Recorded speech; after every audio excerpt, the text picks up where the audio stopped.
नमस्कार, आदाब। Crime petrol city crimes अध्याय के आज के एपिसोड में आप सबका स्वागत है। कई बार तो हम अपने आसपास हो रही गलत बातों के बारे में जानकर भी अनजान बनते हैं, इस डर से कि कहीं दूसरों के झमेले में ना उलझ जाएं। और इस रवैये का फायदा उठाते हैं अपराधी।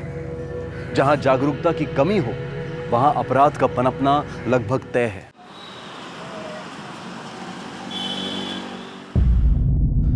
आरती, आरती, अरे ये सामान वगैरह तो अनपैक कर दो यार। आरती, अरे आरती यहाँ क्या कर रही हो यार? सारा सामान अनपैक करना है। अरे क्या हुआ? अरे इधर तो आओ, जल्दी आओ। क्या हुआ? ये देखो, जब से हम लोग यहाँ पर आए हैं, ये गुंडे जैसे लोग यहाँ पे इनके घर के आसपास घूमते रहते हैं। कुछ अजीब तो है। अरे छोड़ो यार, काम बहुत है। अजीब नहीं है, मैं बोल रही हूँ ना, बहुत बड़ा चक्कर है ये।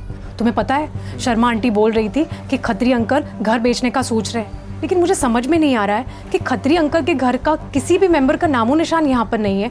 खरीदार आ रहे हैं यहाँ पर और ओनर के बगैर घर कैसे बेच सकते हैं? मैं बोल रही हूँ ना, ये गुंडे हैं ना, उनका घर हड़पना चाहते हैं। मैंने ना खत्री अंकल का फोन ट्राई किया, प्रीतो का भी ट्राई किया और सतिंदर आंटी का भी ट्राई किया, लेकिन सबका फोन डिस्कनेक्ट आ रहा है। अरे यार तुम क्यों उन्हें कॉन्टेक्ट कर रही हो यार? अरे क्यों नहीं करे, वो हमारे सिर्फ नेबर थोड़ी है, फैमिली फ्रेंड्स है। और खास करके प्रीतो, वो मेरी फ्रेंड है। I am worried for her. सुनो ना, हम एक काम करें, हम ना पुलिस को फोन करते हैं। वो झांसी की रानी, कोई जरूरत नहीं है। और पुलिस के चक्कर में नहीं पड़ना हमें। और कहाँ के फैमिली फ्रेंड्स? जब हम 3 साल बाहर थे तब अंकल और उनकी फैमिली में से किसी ने हमें एक कॉल भी किया? नहीं ना। अरे टच में कहाँ थे वो लोग? और वो तुम्हारी सो कॉल्ड फ्रेंड प्रीता, उसने बाय भी नहीं बोला जब हम टोरंटो जा रहे थे। अब हम क्यों केयर करें? और वैसे भी आरती, बहुत काम बाकी है, और कम से कम ये सामान तो अनपैक कर दो यार। Okay, bye bye.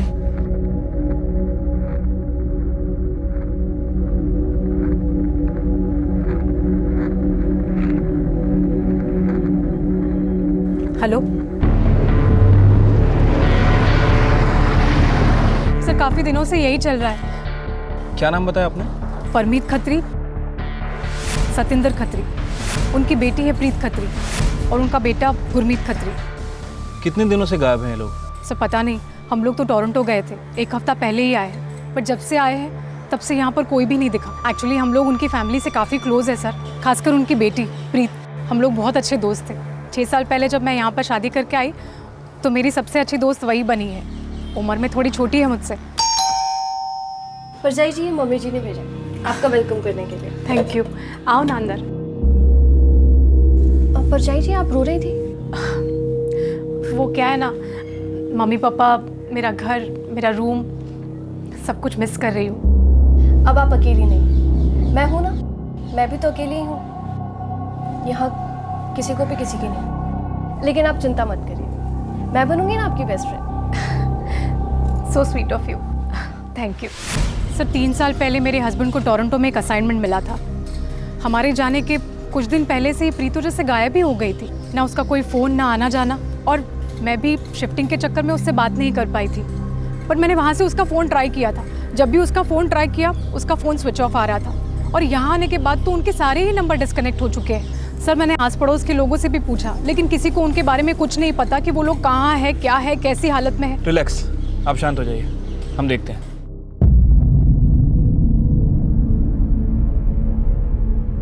सर लगता नहीं कोई सीरियस बात होगी, फिर भी मैंने कांस्टेबल बाजवा को भेज दिया चेक करने के लिए।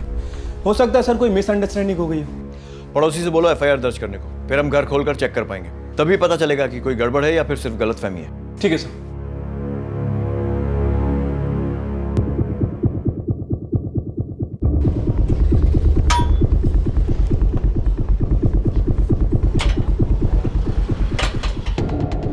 सिंह, पड़ोसी से पूछो, शायद किसी के पास चाबी रखी हो।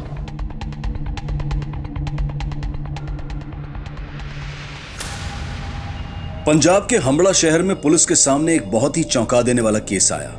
खत्री परिवार के 4 सदस्य पिछले 2 साल से लापता थे।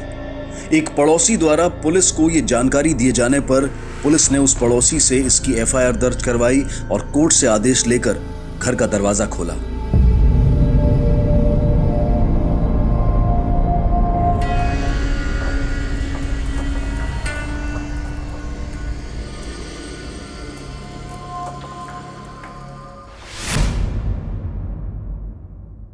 वो जी 2 साल हो गया इस फैमिली का कुछ अता पता ही नहीं है। और इनकी एक चाबी जो मेरे ड्रॉवर में रहती थी, एक दिन उनका एजेंट आया था परमीत जी का अथॉरिटी लेटर लेके, और एक दिन उनको चाबी दी थी और एक आज। ये परमीत की फैमिली आप लोगों से क्लोज थी क्या? क्लोज तो थी जब वो नॉर्मल थे। नॉर्मल थी मतलब? अरे जोली टाइप के थे, वो पार्टियां शार्टियां करते थे। ओ चको यार फटाफट, चीयर्स चीयर्स चीयर्स। और जस्सी पाजी नहीं आया यार। ओ कितने रह गए? पटियाला ही बनाएगा और केड़ा बनाऊंगा। और शर्माना बिल्कुल। चीयर्स। आपका नेकलेस तो बड़ा सुंदर है। नेकलेस की मत पूछो, ज्वेलर का फ़ोन आया, कहते मैम एक्सक्लूसिव पीस आया हुआ है। मैंने कहा फिर देर किस बात की है, बस उसने भेजा और मैंने पहन लिया। और एक दिन अचानक वो सब बंद हो गया। और एक दिन तो ऐसा भी आया कि मेरे ऊपर बिगड़ गए। परमीते, ओ परमीतिया, ओए आजकल किधर है, नजर ही नहीं आता यार तू। ओए की परमीते लगा कर क्या काम तो धरी देने कोई, क्या अपना काम कर। परमीते लगा कर क्या। अच्छा, इस फैमिली के बारे में आप और कुछ भी बता सकते हैं? वो नहीं जी, वो मैं तो काम पे रहता था। हाँ इतना जरूर है, वो मेरी घरवाली को सब पता होएगा। शो ऑफ का जी बड़ा ही शौक था उन्हें, खासकर मिसेस खत्री को।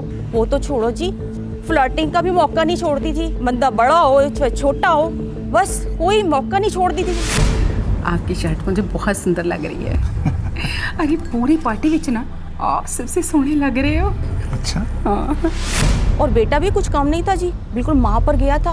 ओ ते लोग कहती सी कि भाई ड्रग व्रग भी लेता है। ये खत्म हो जाने दे पार्टी, फिर हम छत पे चलते हैं, फिर वहाँ जाके फूकेंगे। बस प्रीता थी सीधी सादी बेचारी ना। पुत्र कल्ली क्यों खड़ी है? नहीं नहीं आंटी, ऐसी कोई बात नहीं है। वो इतना लाउड म्यूजिक है ना, वो मुझे बिल्कुल पसंद नहीं है। करीब 2 साल पहले जी सब कुछ बदल गया। हमने सोचा कोई प्रॉब्लम होगी, हेल्प करने के इरादे से उधर गई थी उनके घर। जो जाकर देखा ना, तो देखकर जी शॉक्ड रह गई सी बिल्कुल। प्रीता तो जी बड़ी बीमार लग रही थी, सारे खिड़की दरवाजे बंद थे जी, कोई हरकत नहीं, कुछ नहीं। अजीब सी फीलिंग हो रही थी जी, बहुत स्मेल आ रही थी जी उधर। अरे प्रीतो दरवाजा खोल पुत्र, दरवाजा खोल लो। एक बुढ़िया दरवाजा खोल। वो जी पड़ोसी थे, मदद करना तो अपना फर्ज बनता ही था। ओए हम तो ले गए डॉक्टर के पास, हम तो और भी हेल्प करना चाहते थे, लेकिन वो क्लियर थी, वो तो हमसे दूरियां बना के रखती थी। अभी उसमें हम क्या करते। केरे डॉक्टर के पास लेके गए थे। उनके पड़ोसी उन्हें यहाँ लेकर आए थे, काफी फोर्स करना पड़ा, तब जाके अग्री हुए वो चेकअप के लिए। एग्जामिन किया तो पता चला चारों के चारों एक्यूट डिप्रेशन में थे। सर पूरी की पूरी फैमिली डिप्रेशन का शिकार थी। अच्छा, इस डिप्रेशन की वजह क्या थी? मतलब पूरी की पूरी family? No idea sir, diagnose करना एक अलग बात है, पर उनकी थेरेपी मेरे क्लिनिक में पॉसिबल नहीं थी। तो फिर मैंने लोकल गवर्नमेंट इंस्टीट्यूट को कांटेक्ट किया और उन्हें वहां पे शिफ्ट करा दिया। 26 अप्रैल 2016 से 5 अप्रैल 2016 तक खत्री परिवार हॉस्पिटल में ही रहा। बेहतर मानसिक चिकित्सा दिलवाने के लिए उन्हें एक सरकारी संस्थान में भेजा गया, जहां यह सामने आया कि खत्री परिवार को और भी ज्यादा देखरेख और काउंसलिंग की जरूरत है। इसलिए पूरे के पूरे खत्री परिवार को एक ऐसे आश्रम में ले जाया गया जहां मानसिक रोगी, विकलांगों और डिप्रेस्ड लोगों को आश्रय और चिकित्सा प्रदान की जाती है। कितनी अजीब बात है कि कुछ समय पहले तक उनके घर आ जाकर मौज मस्ती का लुत्फ उठाने वालों में से एक भी व्यक्ति को उनकी हालत या उनके ठिकाने का अंदाजा तक नहीं था। पुलिस को इस मामले की जानकारी तब मिली जब 3 साल बाद टोरंटो से वापस लौटे एक परिवार ने पुलिस को खत्री परिवार के लापता होने की सूचना दी। बहरहाल पुलिस अब खत्री परिवार की इस दयनीय स्थिति के पीछे की वजह तलाशने में जुट गई। आखिर ऐसा क्या हुआ था कि एक संपन्न और खुशहाल परिवार डिप्रेशन की चपेट में आकर रातों रात गायब हो गया?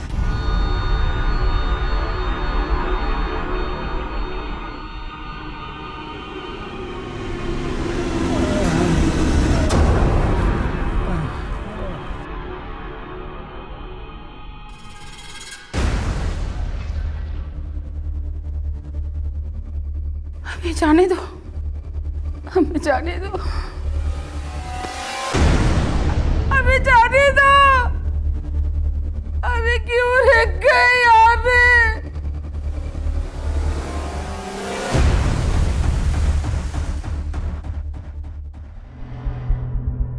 यहीं पर थे जी, मतलब मिस्टर खत्री, मिसेस खत्री और उनकी बेटी प्रीत।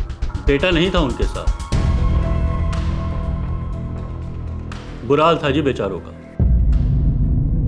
देखिए परमीत जी, ये हमारे एनजीओ के डॉक्टर हैं हम आपकी हेल्प करना चाहते हैं, बताइए आपके साथ क्या हुआ। आप कुछ तो बोलिए, आप घबराइए मत, हम यहाँ सब आपकी हेल्प करने के लिए ही बैठे हैं। देखिए मिसेस खत्री, आप बोलेंगे नहीं तो कैसे चलेगा, सब ठीक हो जाएगा। देखो प्रीत बेटा, हम हेल्प करना चाहते हैं तुम सबकी, इलाज कराना चाहते हैं तुम्हारा।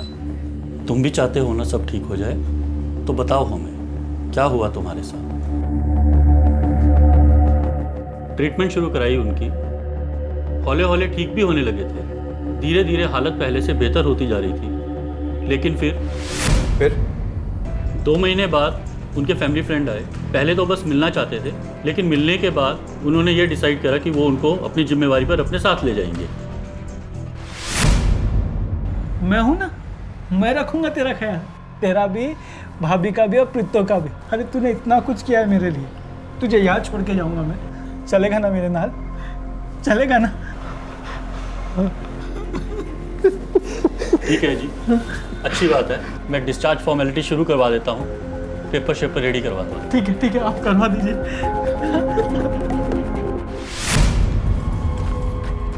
ये है वो एफिडेविट, ये है उस आदमी का नाम जो उनको ले गया था, करतार सिंह, और ये है उसका पता। इसका कोई आईडी प्रूफ है आपके पास? सॉरी सर, वो आईडी प्रूफ नहीं दी। इस एड्रेस को वेरीफाई करो और करतार सिंह से कांटेक्ट करने की कोशिश करो। ठीक है सर।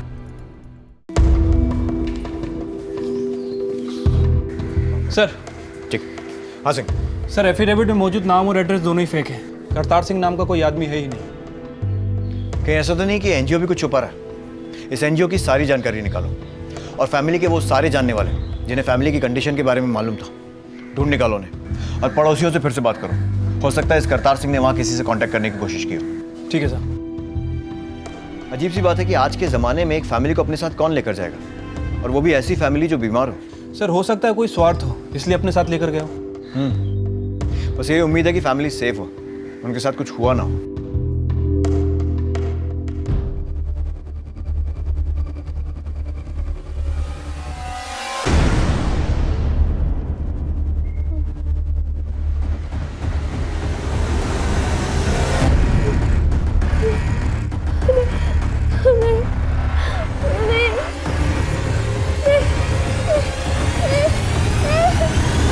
सर।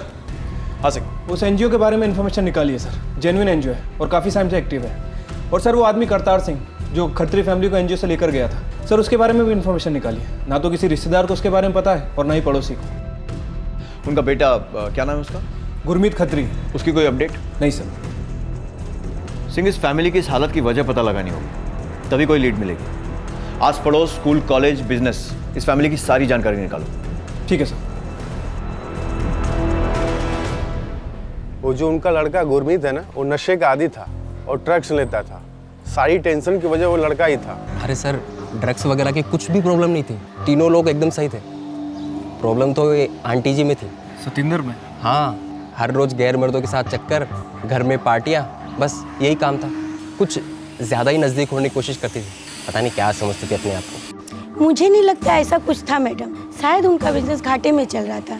ये महंगे फ़ोन, मोबाइल, गाड़ियाँ, बंगलो, पार्टियाँ, सब दिखावा था और कुछ नहीं। सर, यहाँ तो हर पड़ोसी एक अपनी कहानी बता रहा है। कोई मिसेस खत्री पे शक जता रहा है तो कोई इनके बेटे गुरमीत पर। सर, एक बात तो कंफर्म है कि इनकी फैमिली में कहीं ना कहीं कोई प्रॉब्लम चली रही थी। हो सकता है इनका बिजनेस भी ठीक ठाक ना चल रहा हो या कोई फैमिली इशू हो। इसी के चलते पूरी फैमिली डिप्रेशन में आ गई हो और फिर एनजीओ में सेट हो गई हो। और वहाँ आता है इनका फैमिली फ्रेंड जो गलत नाम और गलत एड्रेस बताकर इस पूरी फैमिली को एनजीओ से ले जाता है। और सर, फाइनली अब इन सबका घर भी बिकने वाला है। और यहाँ पर नेबर्स का ये कहना है कि खत्री अंकल घर बेच रहे हैं। और यही बात मुझे खटक रही है। पहले वो आदमी एनजीओ में अपना गलत नाम पता बताता है, उसके बाद पूरी की पूरी फैमिली को ले जाता है, पता नहीं कहाँ, और अब ये घर बेचने की बात। ये सब इस फैमिली की मर्जी से हो रहा है या फिर ज़बरदस्ती हो रहा है? वैसे सर, मैंने उस स्टेट एजेंट के बारे में पता किया जो इनका घर बेचने में हेल्प कर रहा है। देखते हैं बात करके क्या मिलता है। सर, इस एरिया की ज़्यादातर डील तो मैं ही करता हूँ। सब लोग पहचानते हैं मुझे और भरोसा भी करते हैं। और ये परमीत खत्री को तो मैं अच्छी तरह से जानता हूँ। ये जो परमीत खत्री है जिसका घर बेचने की डील आप कर रहे हैं, इस मामले में आपकी बात किससे हुई थी? जी, उनके बेटे से हुई थी। उनके बेटे गुरमीत खत्री से? जी हाँ। एग्जैक्टली क्या बात हुई थी आप दोनों के बीच में? वैसे तो कोई खास बात नहीं हुई। उन्होंने फ़ोन पर मेरे को इतना ही बोला था कि उन्होंने अपना घर बेचना है, वो आ नहीं सकते हैं, वैसे पर्सनली मैं उससे कभी मिला नहीं हूँ। अब उसने बोला तो मैंने मान लिया जी। ऑनर का अथॉरिटी लेटर भेज देंगे और बैंक की डिटेल भेज देंगे, कोरियर कर देंगे इन सब का। वो पेपर्स हैं अभी आपके पास? जी हाँ है, ये अथॉरिटी लेटर है और ये बैंक की डिटेल्स है। परमीत खत्री का साइन किया हुआ अथॉरिटी पेपर। अच्छा, इसके अलावा और किसी का भी बैंक डिटेल आया था क्या? जी जो कुछ है सब यही है, इसके अलावा तो कुछ नहीं है। सर ये साइन तो परमीत खत्री का ही है और अकाउंट डिटेल भी उसी का है। लेकिन उसका बेटा गुरमीत, वो तो उनके साथ था भी नहीं जब उन्हें एनजीओ ले जाया गया था। और अभी एस्टेट एजेंट का अथॉरिटी लेटर, कुछ तो गड़बड़ है। सर पहले मुझे भी लग रहा था कि पड़ोसी बेकार में ही बतंगड़ बना रहा है, लेकिन अब मुझे भी डाउट आ रहा है। सर कहीं ये सब गुरमीत खत्री तो नहीं कर रहा है पैसों के लिए किसी के थ्रू? सिंह, इस लेटर को आए हुए काफी टाइम हो चुका है, पता नहीं उस फैमिली की क्या हालत होगी। लेटर कहाँ से आया? सर मोहाली से।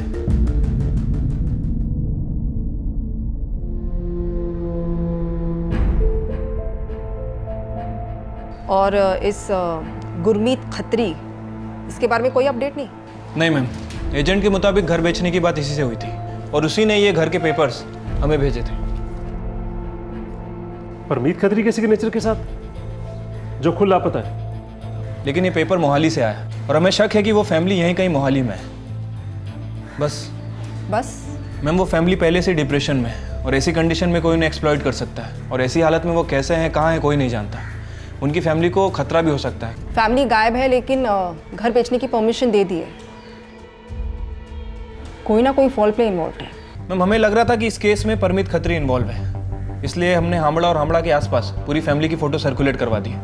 हम चाहते हैं कि उनके फ़ोटो यहाँ भी सर्कुलेट किए जाएं। हमारी एक टीम मैं असाइन कर रही हूँ आपको पूरा असिस्टेंस मिलेगा, बी रेस्ट एश्योर्ड। फैमिली को ढूंढने के लिए एक सर्च ऑपरेशन शुरू कर देंगे। बाकी डिपार्टमेंट से आपको जिन जिन रिसोर्सेज की ज़रूरत है आप बताइए, will try our best. Thank you ma'am. Constable Singh को इनके साथ लगा दो और इन्होंने जिस कुरियर कंपनी के डिटेल्स दिए हैं उन्हें कांटेक्ट करो। जी थैंक यू मैम।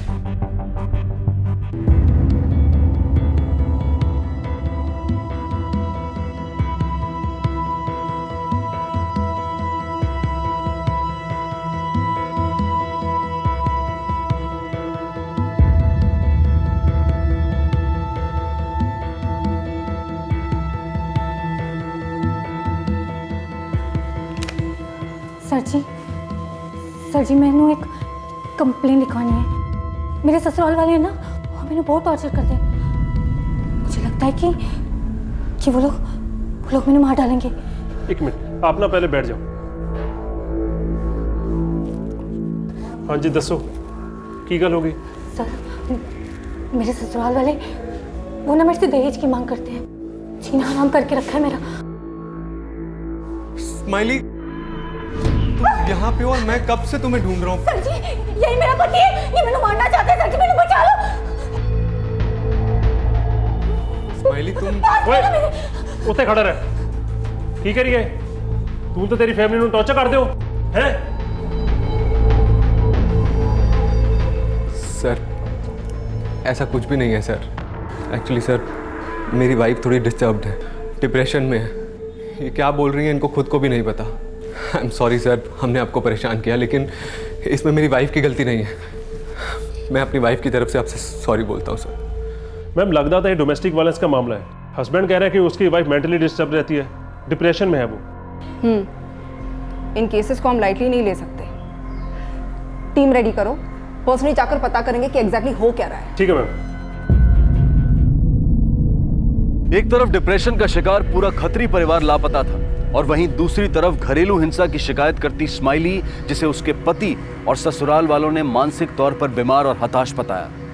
क्या ये दोनों मामले एक दूसरे से जुड़े हुए थे? हामड़ा पुलिस के लिए बड़ा सवाल यह था कि वो कौन आदमी था जो खत्री परिवार के तीनों सदस्यों को एनजीओ से ले गया था, और इससे भी बड़ा सवाल यह था कि गुरमीत खत्री कहां था।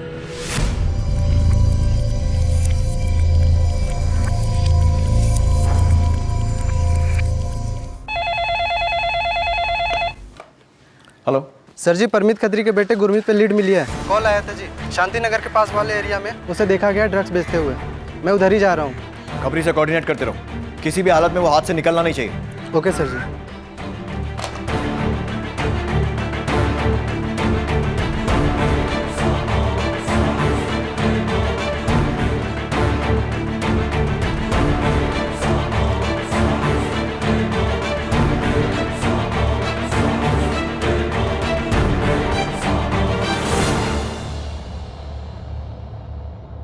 हेलो सर जी, टिप तो गलत निकली, बंदा तो कोई और ही निकला। अरे मैडम, सबने इसकी वजह से हुआ है। मैंने कहा था और मैंने पता था ये होने वाला है। अरे छोड़ देता, पागल खाने भर्ती करवा देता। तेरे प्यार श्यार के चक्कर में ना लाइफ बर्बाद हो गई हमारी। मम्मी जी, आप प्लीज शांत हो जाइए। सबके सामने मैम, मेरी वाइफ को डिप्रेशन की बीमारी है। डिप्रेशन? अरे पागल है वो, रोज कोई ना कोई सी अफवाह।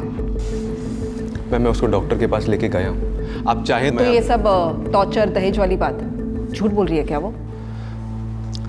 मैम, ये सब इतना आसान नहीं है। उसको लगता है वो ये सब सच बोल रही है, और अब तो मुझे लगने लगा है कि उसने अपने मन में अजीब सा वहम पाल लिया है। खुद को चोट पहुंचाती है और कहती है कि हम सब लोग उसको टॉर्चर कर रहे हैं। और इस बात की क्या गारंटी है कि ये सब जो तुम कह रहे हो वो सच है? मैम, मैं आपसे वही तो कहने की कोशिश कर रहा हूँ। 1 मिनट। अरे मैडम जी, क्या बता, रोज कुछ ना कुछ करती रहती। कैसे संभालूं, कैसे क्या करूं, आप ही बताओ।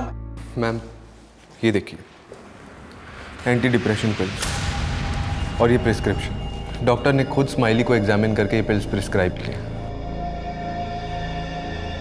मुझे लगता है कि ये लोग वाकई कुछ ना कुछ छुपा रहे हैं। 100% सच नहीं बोल रहे। हाँ, मैंने पड़ोसियों से बात की। हाँ। इनफैक्ट मुझे स्माइली के फादर का कांटेक्ट भी मिला। हाँ। मैंने उनसे भी बात की। और मैम, सभी का यही कहना है कि ये काफ़ी अच्छे लोग हैं, आसपास में काफ़ी इज्जत है उनकी।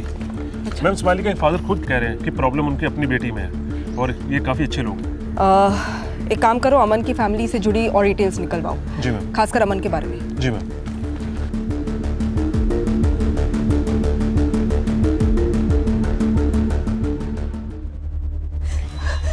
आप लोगों ने नहीं अरेस्ट किया ना उन्हें? मैंने आपसे कहा था ना मैम जी कि वो लोग मुझे मार डालेंगे। ये देखिए उन लोगों ने मुझे मारने की कोशिश की। ये देखिए, तुम शांत, वो मुझे मार डालेंगे मैम। एक मिनट, मार डालेंगे। काम डाउन, जस्ट काम ये देखिए मैम। डाउन। ओके स्माइली, तुम बैठो, बैठ जाओ। तुम पहले बैठ जाओ यहाँ पे। अच्छा, लो पानी पी लो।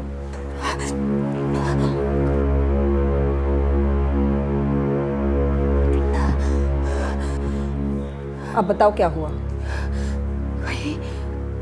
जो हर रोज होता है मैम। ये घाव खुद को भी दिए जा सकते हैं स्माइली। हमने तो कई मामले देखे हैं। और तो मैम, आप यकीन कीजिए मेरा मैम, उन्होंने हमारे घर में भी किसी को कैद करके रखा है। जैसे जानवर को रखते हैं ना कैद में, बिल्कुल वैसे। लेकिन उस दिन जब मैं उसे खाना देने गई तो पहली बार मैंने किसी की आवाज सुनी।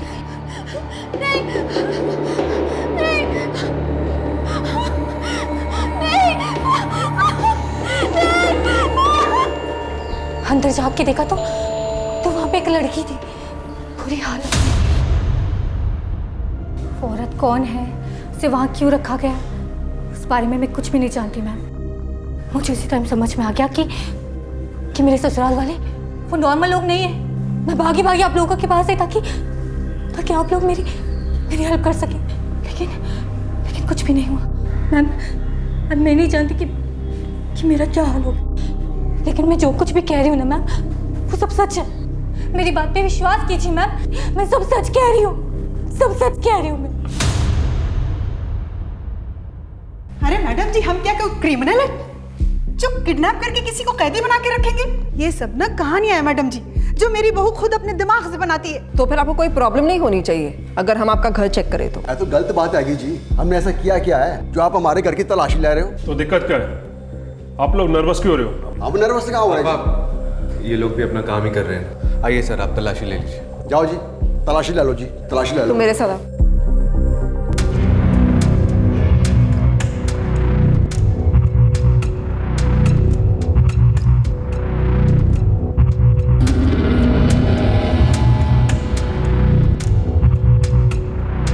कोई नहीं है मैम। नहीं, कोई और ही था। टिप गलत निकली।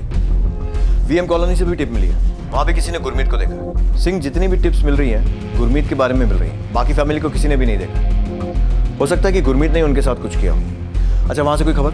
नहीं सर, कुरियर कंपनी में जो आदमी कुरियर करने आया था उसका चेहरा किसी ने नहीं देखा। पर किसी ने कुछ तो देखा होगा, या फिर कोई सीसीटीवी वगैरह? नहीं सर, यहाँ पे कोई सीसीटीवी कैमरा नहीं है, लेकिन उस आदमी ने जो नंबर कंपनी को दिया है हम उससे ट्रेस कर लें। जल्दी उसकी लोकेशन मिल जाएगी। ठीक है। इस मोड़ पर पुलिस को यकीन हो चला था कि खत्री फैमिली के गायब होने में उनके बेटे गुरमीत का ही हाथ है, और जिस नंबर से हमला के एस्टेट एजेंट को घर बेचने के लिए फोन किया गया था, वही नंबर मोहाली की एक कुरियर कंपनी से प्राप्त हुआ। पुलिस को पूरा यकीन था कि यह फोन नंबर उन्हें गुरमीत खत्री तक पहुंचाएगा। इसी बीच मोहाली में चल रहा घरेलू हिंसा का मामला एक उलझी हुई गुत्थी बनता जा रहा था। क्या यह सिर्फ डिप्रेशन की शिकार मनगढ़ंत कहानियां बनाती एक बहू का किस्सा था, या फिर स्माइली द्वारा किए गए दावों और अपने ही ससुराल वालों पर लगाए गए इल्जामात में वाकई दम था? क्या डिप्रेशन की बीमारी ही एकमात्र कड़ी थी जो इस मामले को खत्री परिवार केस से जोड़ती थी, या फिर इन दोनों केसेस के बीच का ताल्लुक और भी ज्यादा गहरा था? देखो स्माइली, तुम्हें भी ये बात एक्सेप्ट करनी होगी कि तुम भी गलत हो सकती हो। तुम्हें जो लग रहा है तुमने देखा, वो शायद तुमने देखे ही नहीं। आप लोग भी उन लोगों की तरह बातें कर रहे हो जी। सर, कहीं ऐसे भी तो हो सकता है कि उन लोगों को पहले से पता चल गया हो कि मैं उस लड़की के बारे में आप लोगों को बताने वाली हूँ, इसलिए रातों रात उस लड़की को गायब करा दिया है। अगर उन्होंने ऐसा कुछ किया है ना स्माइली, तो वो जल्द पकड़े जाएंगे। I promise you this. Madam ji, लड़की वही थी। आप लोग मेरी बात पे यकीन क्यों नहीं करते हो जी? शक्ल याद है उसकी? मतलब डिस्क्राइब कर पाओगी तुम उसे, ताकि हम स्केच बनवा सके? जी मैं ट्राई करूंगी। नाम तो पता नहीं साहब जी, जवान बंदा था, हट्टा कट्टा, बस इतना याद है। जब तुमने सिम कार्ड दिया उसकी डिटेल्स तो ली होगी, कुछ डॉक्यूमेंट्स तो लिए होंगे ना? सीधी आईडी नहीं लीजिए, बस सीधा सिम कार्ड दे दिया। बिना किसी डॉक्यूमेंट्स के तुमने सिम कार्ड इशू कर दिया। घर का राज चल रहा है क्या? चालू अंदर। गलती हो गया सर जी, आगे से नहीं करूँगा, इस बार माफ़ कर दीजिए सर प्लीज़। ठीक है, जाओ।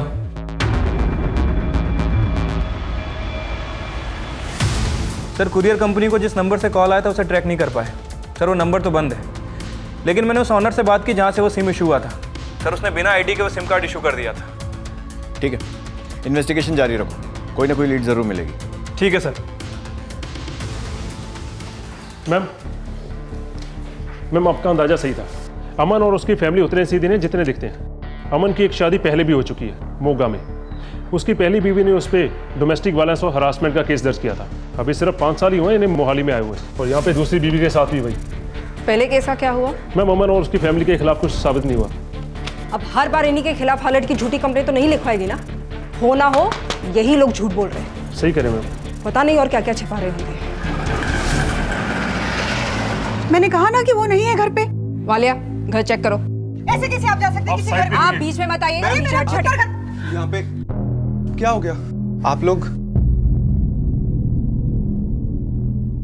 स्माइली ने फिर कुछ किया क्या? स्माइली ने कुछ नहीं किया है, तेरे लिए आए हैं। ओए, वो तेनू तो हम तक आदत पड़ जानी चाहिए थी। ये क्या है? 5 साल पहले मोगे बेच गई। अमन, अपनी पहली शादी के बारे में बताया नहीं तूने?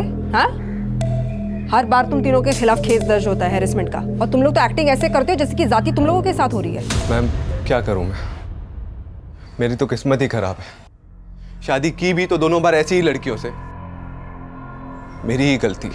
अरे ना पुत्र, तू ऐसा। मैम लेकिन वो केस तो बंद हो गया था ना। मैंने उस समय भी पुलिस के साथ फुल कोऑपरेट किया था, लेकिन कंप्लेंट ही गलत थी, उन्हें कुछ मिला ही नहीं। हर बार तेरे खिलाफ गलत कंप्लेंट? हाँ बस मैडम जी, बस बहुत हो गया। अब हम आप पे केस करेंगे हरासमेंट का। एक तो लड़की ने तंग कर रखा है, ऊपर से आप हमें हरास कर रहे हो। अब आप जाइए और सबूत लेकर आइए पहले। जिस दिन तेरे खिलाफ सबूत मिला ना, उस दिन हैरेसमेंट क्या होती है समझ आएगा तुझे। आओ जी, सबूत ले आओ। मुझे अब भी इन पर शक हो रहा है, नजर रखो इन पर। बाप अभी तक शांत था, हुन असली रंग दिखा रहा है। कब तक चुप रहता? मामला गर्म होते पुलिस वाले को उल्टा धमकाना, शरीफ बंदे नहीं करते ये सब। मैम मुझे लग रहा है केस कहीं ना कहीं अटक सा गया है। मैम एक बात तो कंफर्म है कि कोई ना कोई इस खत्री फैमिली का फायदा उठाना चाहता है। मैम परमित खत्री का साइन किया हुआ अथॉरिटी पेपर, हावड़ा में उस स्टेट एजेंट और मोनाली में उस कुरियर कंपनी को एक ही नंबर से कॉल आना, और फिलहाल उस नंबर का बंद होना, ये सब चीज़ें कुछ समझ नहीं आ रही है। उनका स्केच नहीं बन सकता? नहीं, हमने जब उस दुकानदार से बात की तो प्रीता का क्या हुआ? एक मिनट, ये शक्ल प्रीता खत्री से मैच नहीं कर रही।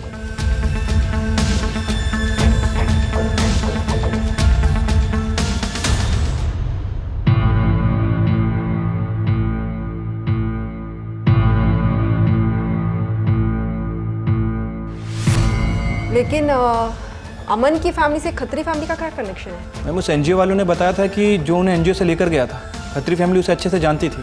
लेकिन आपका शक तो उसके बेटे गुरमीत खत्री पे था ना? ये भी तो हो सकता है कि अमन और उसका बाप बलजीत गुरमीत से मिले हुए हो। मैं मुझे लगता है कि हमें उस एनजीओ वाले से बात करनी चाहिए। अब जो भी है वही बता सकता है। नहीं जी, जो आदमी खत्री जी ने फैमिली ले गया सी, ये वो आदमी नहीं है। गौर से देखिए एक बार। मैं उसकी शक्ल अच्छे से पहचानता हूँ। वो आदमी इससे उम्र में बड़ा था। ये था? नहीं, ये भी नहीं थे। इन दोनों में से वो कोई भी आदमी नहीं थे। Thank you. ना अमनपुरी ना बलवंतपुरी, एनजीओ वालों को पूरा यकीन है कि उन दोनों में से कोई भी नहीं था। सर, हो सकता है जिस लड़की का स्केच हमारे पास हो वो प्रीत खत्री नहीं बल्कि और कोई हो सकता है। इसका मतलब यह है कि हमारा मेन सस्पेक्ट अभी भी गुरमीत खत्री है। Yes sir. ढूंढो सर। कौन था वो शख्स जो झूठा नाम और पता देकर पूरे खत्री परिवार को अपने साथ ले गया था? अमन और उसके माता पिता की इस मामले में क्या भूमिका थी? क्या वो किसी तरह से गुरमीत खत्री से मिले हुए थे? और कौन सा कारण था जिसने पूरे खत्री परिवार को डिप्रेशन की आग में झोंक दिया था? सवाल अनगिनत लेकिन जवाब दुर्लभ। बहरहाल खत्री परिवार के लापता सदस्यों की तस्वीरें बन जाने पर पुलिस को हासिल हुई एक अहम बढ़त, मोहाली में नहीं बल्कि हम्बड़ा के करीब।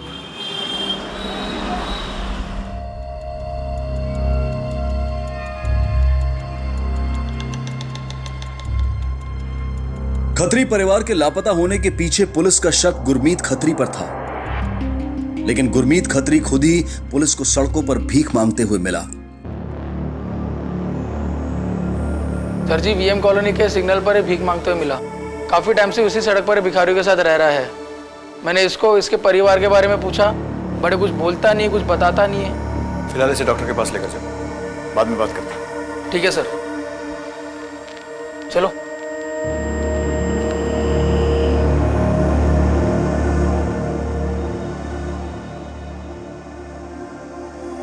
हाँ सिंह, परमीत खत्री का बेटा गुरमीत खत्री मिला है, सड़क पर भीख मांगते हुए। अपराधी कम, विक्टिम ज्यादा लग रहा है। फिलहाल मेडिकल जांच के लिए भेजा है। सर, लेकिन हमारा तो मेन सस्पेक्ट वही है। लेकिन मुझे नहीं लगता कि अपनी फैमिली के गायब होने में इसका कोई भी हाथ। एनजीओ से बेदी को बुलवाया है, उस आदमी का स्केच बनवाने के लिए जो फैमिली को साथ में लेकर गया था। देखते हैं। वाले जी, जिस हालत में हमें गुरमीत मिला है, लगता नहीं कि इस क्राइम में वो इन्वॉल्व है। अगर गुरमीत को क्लीन चिट दे भी दे तो बचा कौन? एनजीओ वाले के हिसाब से ना तो खत्री फैमिली को ले जाने वाला अमन है, ना ही उसका बाप बलजीत। हमारी एनजीओ अथॉरिटी से बात हो रही है और वो उस बंदे का स्केच भी बनवा रहे हैं। जैसे ही वो स्केच बन जाएगा हमें मिल जाएगा। कहीं कहीं और तो नहीं जो अमन और उसकी फैमिली की हेल्प कर रहा है? Might be indirectly. ये अमन और उसकी फैमिली पे आप लोगों ने सर्विलेंस रखा है? फैमिली मेंबर्स पे नजर रखी हुई है, लेकिन अभी तक फिलहाल कुछ मिला नहीं। अमन के घर की तलाशी लेंगे, सर्च वारंट अरेंज करवाओ, शायद वहीं से कुछ मिले। जी मैम। मैम, ये रहा उस बंदे का स्केच जो खत्री फैमिली को एनजीओ से ले गया था। इस बंदे को पहले तो नहीं कभी देखा। कमाल है। कौन है ये बंदा? मैडम जी, सर्च वारंट आ चुका है। Very good. चलो लेट्स होप कि अमन के घर से कोई क्लू मिले, शायद कोई दोस्त रिश्तेदार हो। Let's go.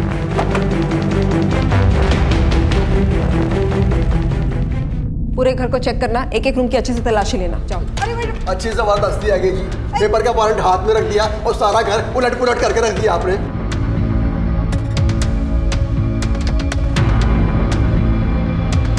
मैम, ये क्या आप हम कोई क्रिमिनल्स है क्या?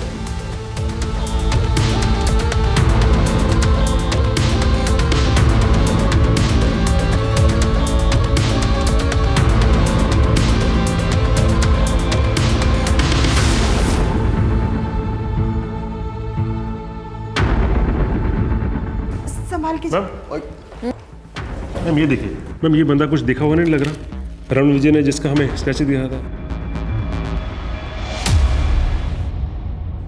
रणविजय, वो स्केच दिखाइए।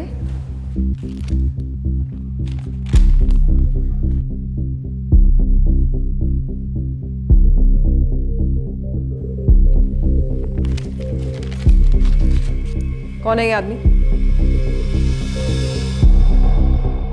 मैंने पूछा ये आदमी कौन है फोटो में? इसको मैंने क्या वो मैं गौर से देखकर बोलो कि कौन है ये आदमी। ये तो मेरे डैडी जी। मैम, क्या हो मेरे डैडी जी को? मैम, मिस्टेक हो गई जी आप लोग से। मैं तो कोई एनजीओ से नहीं मिला। अंदर झूठ बोलेगा तो उतना ही पिटेगा। हमने एनजीओ वाले का बयान लिया है, अब वो बोल जो सच है। बोल। गया था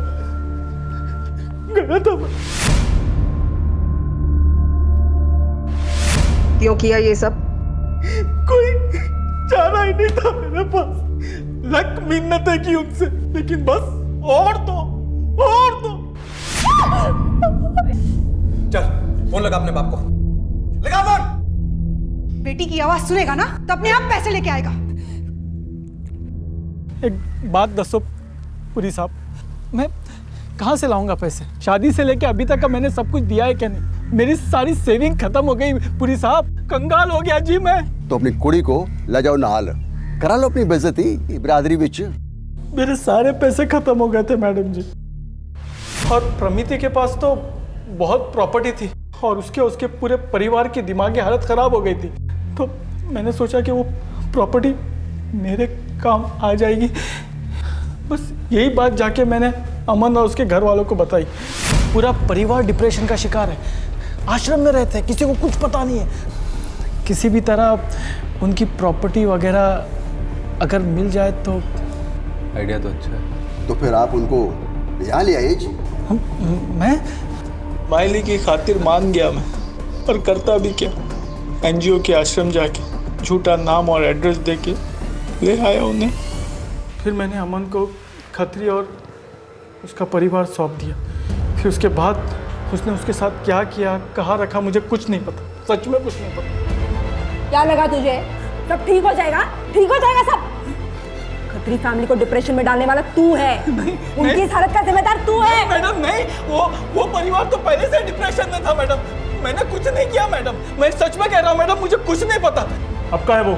मैं सच कह रहा हूँ सर, मुझे नहीं पता। उल्टा अमन और उसका परिवार मुझे धमकी दे रहा है, बोला घर बिकने में देर हो रही है इसलिए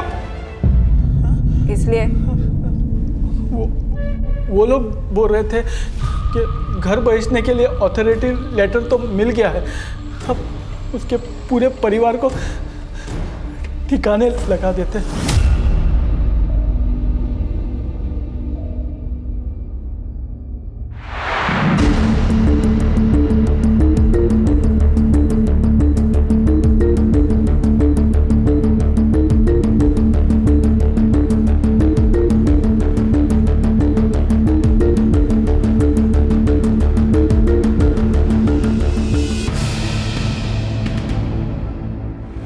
हेलो सर, वो दोनों बाप बेटा हाईवे के पास एक बंगलो में गए हैं, लेकिन हमें पता नहीं अंदर क्या है। मैम वो दोनों हाईवे के पास किसी फार्म हाउस पे गए। उसे कहना उन पे नजर रखे और जीपीएस लोकेशन मंगवाओ। जी मैम, उन दोनों पे नजर रखो और जीपीएस लोकेशन जल्दी से जल्दी भेजो। Okay sir. गाड़ी तेज चला, पहुंचना है जल्दी।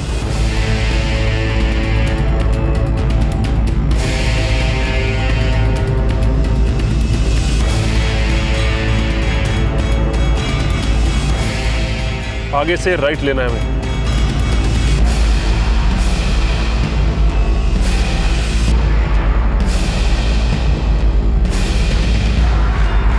सीधा चलते रहो।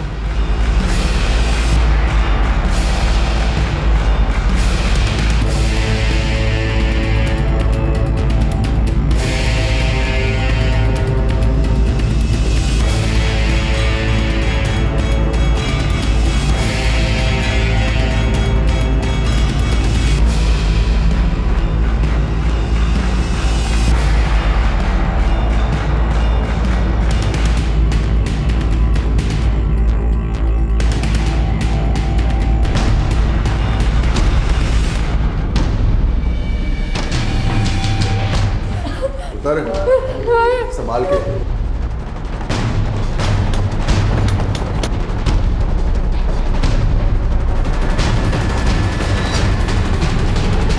तुम पीछे से देखो।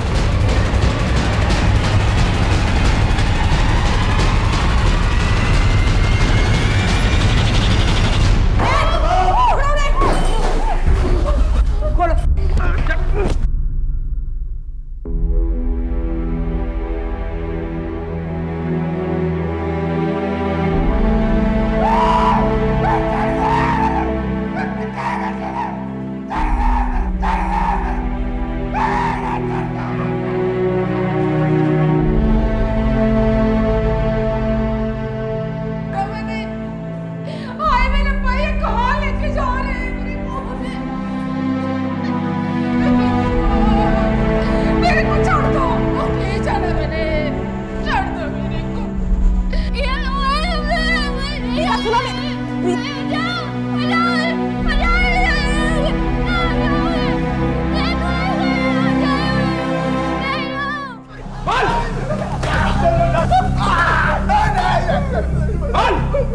बता दे सर, वो हम लोग उनसे छुटकारा पाना चाहते थे, इसीलिए मार दिया उन्हें। डिप्रेशन में थी वो फैमिली, ट्रीटमेंट की जरूरत थी और तुम दोनों ने से टॉर्चर किया। इतनी बेरहमी से बार बार रेप किया उस लड़की का तूने? हाँ?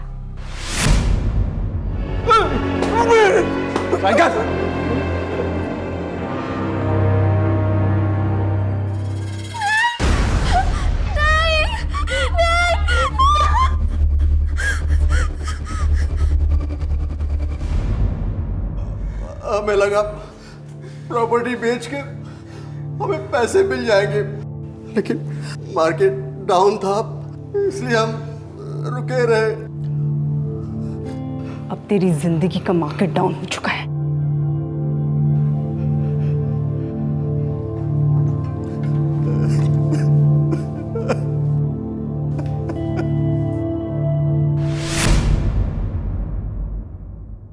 आखिरकार हमड़ा और मोहाली पुलिस के दृढ़ निश्चय और परिश्रम द्वारा अपराध और अपराधी का पर्दाफाश हुआ।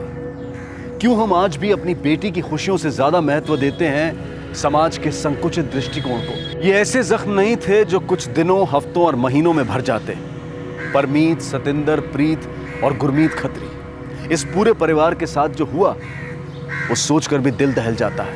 यह अपराध विशेषता चिंताजनक इसलिए है क्योंकि इसमें हमारे समाज का एक घिनौना, क्रूर और लालची चेहरा सामने आता है कि किस तरह से एक बीमार परिवार की मदद करने की बजाय उनकी बीमारी का, उनकी कमजोरी का फायदा उठाया गया।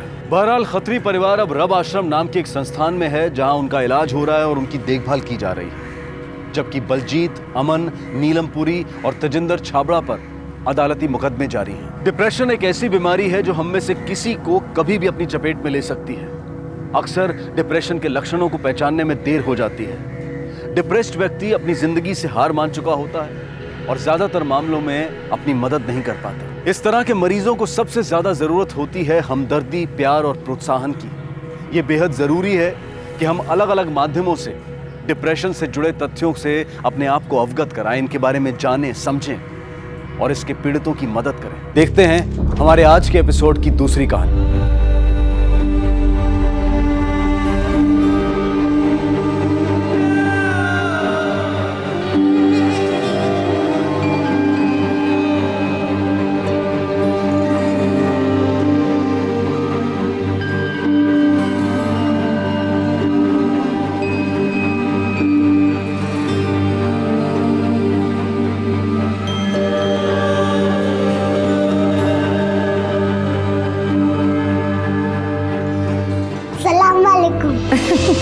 वालेकुम अस्सलाम। माशाल्लाह मेरी बच्ची, माशाल्लाह बहुत खूब।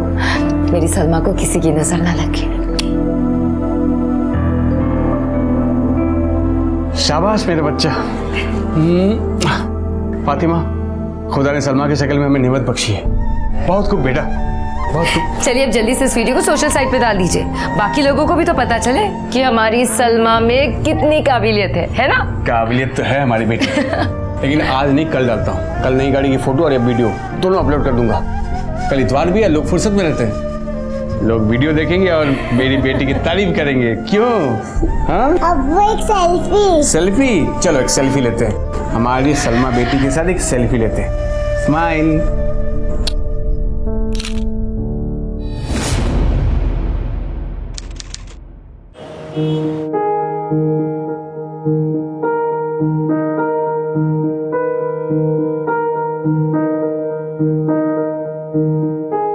फातिमा जी। देख वीडियो जी। ये देखो फातिमा, सुबह से ही सलमा की वीडियो में कितने लाइक्स आए। सब भावे इसने लूट ली और मेरी गाड़ी पे एक भी लाइक नहीं मिला। माशाल्लाह माशाल्लाह, ऐसा तो होना ही था। अच्छा ये तो बताओ कि खाने में क्या बना है? मटन का सालन बना है। मटन बना है? मटन खाएंगे। अच्छा एक काम करना जी, महेश के लिए भी एक डब्बे में डाल देना, उसे बहुत पसंद है मटन। इरफान हमें पता है कि महेश को मटन बहुत पसंद है, लेकिन उसकी बीवी को उसका मटन खाना बिल्कुल भी पसंद नहीं। आप क्यों जबरदस्ती? अरे मुझे पता है उसकी बीवी को पसंद नहीं है, लेकिन उसके बगैर अगर मैं मटन खाऊं तो मुझे हजम नहीं होगा ना। पता है। और एक मटन के लिए हम दोस्त को दगा नहीं दे सकते। अच्छा बस ज्यादा फिल्मी होने की जरूरत नहीं है, डब्बा पैक कर जाओ। आज हम मटन खाएंगे। इरफान भाई। शोभा जी आइए आइए आइए। अभी सलमा का वीडियो देखा। आपने देखा? हाँ, बहुत अच्छा। बहुत होशियार हो गया, दिल खुश कर दिया। अच्छा फिर तुमको इनाम मिलना चाहिए। अब बताओ क्या चाहिए? आंटी मुझे अप्पम चाहिए। अप्पम चाहिए? ओके ओके, इतना सारा अप्पम बनाती तुम्हारे लिए। हाँ इरफान भाई, मैं जाके अप्पम बनाती, आप इसको लेके खाने को आ जाओ। हाँ जी, मैं अभी पाव लेने जा रहा हूँ तो आपके घर छोड़ते हुए चले जाऊंगा। ठीक है, शुक्रिया।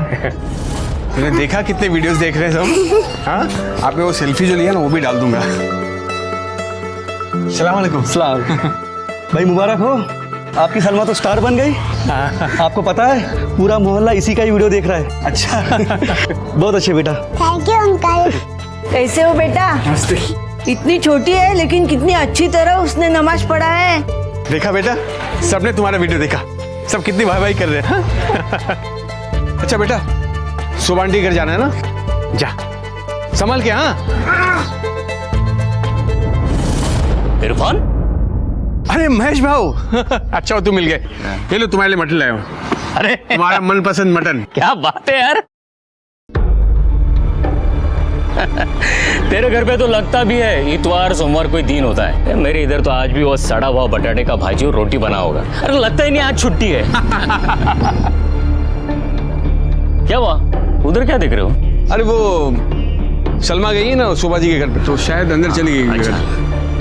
अच्छा महेश भाऊ, मैं चलता हूँ, बेकरी से पाव लाना है। भाऊ मटन जरूर खाना। बिल्कुल आता हूँ। हाँ।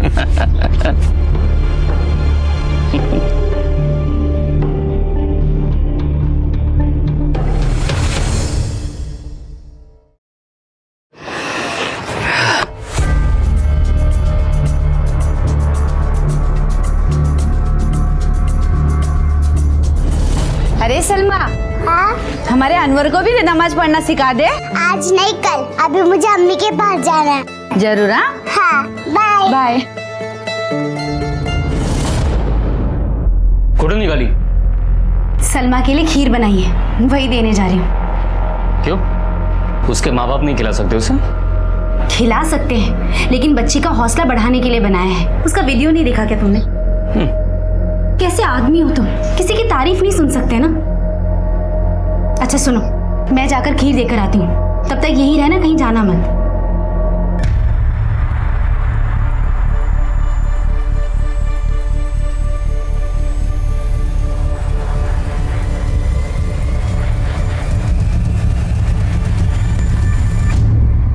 फातिमा, फातिमा। हाँ, यहाँ किचन में हूँ।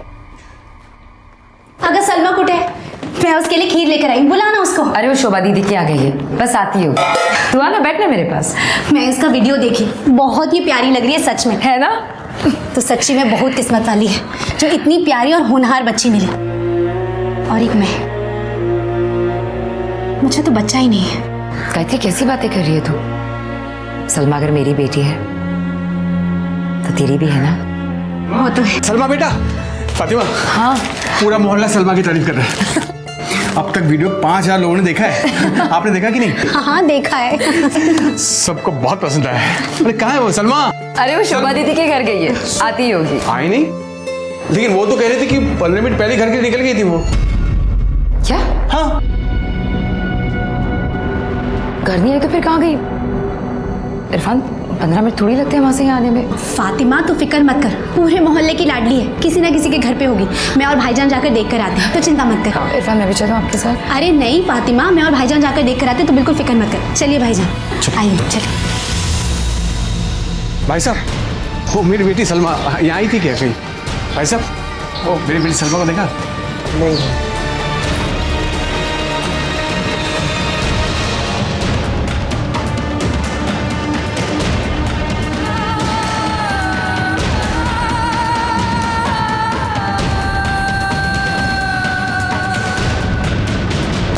भाईजान, आप एक काम कीजिए, आप घर जाइए, महेश को भी बोलते हो सलमा को ढूंढने के लिए। हम जाइए।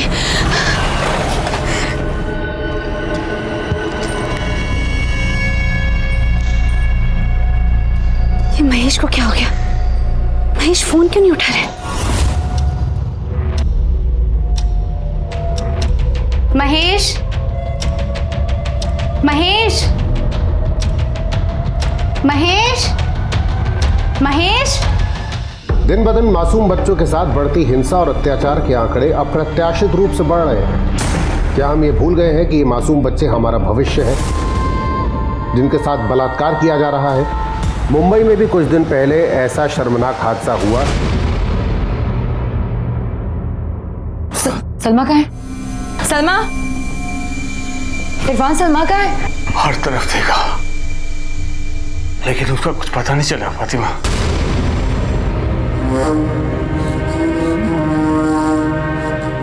मेरी हंसती, खेलती, मुस्कुराती सलमा पलक झपकते ही गायब हो गई थी। या फिर कहे कि किसी ने उसे गायब कर दिया। हर रोज TV, news channel, social media, अखबारों में खबरें देखकर मानिए मेरी रूह कांप रही थी। आखिर क्यों कुछ लोग इस कदर हैवान बन गए हैं?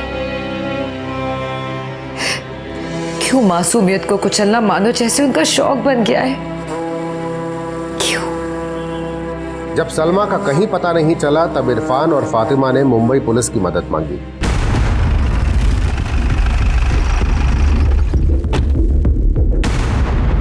सुनो, ये इरफान कुरैशी का रहता है, वहां पे आगे रहते।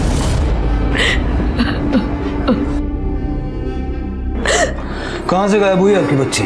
मालूम नहीं सर, मैं तो शोभा जी के घर में छोड़कर आया था उसे। फिर मैं जब वापस घर लौटा तो वो नहीं थी सर घर पे। सुबह आई थी, अप्पम खाने को दिया, थोड़ा घर लेके जाने को भी दिया। वहां से निकली थी आने के लिए, पता नहीं यहाँ नहीं पहुंची। हो सकता है मोहल्ले में किसी के यहाँ गई हो। सर हमने एक एक घर में मालूम किया जाकर, लेकिन वो कहीं पर नहीं थी सर। आपने उसे अकेले जाने क्यों दिया? उसको घर तक क्यों नहीं छोड़ा? सर क्योंकि आज से ऐसे पहले कभी नहीं हुआ। सलमा पूरे मोहल्ले की लाडली, हर कोई उससे मोहब्बत करता है।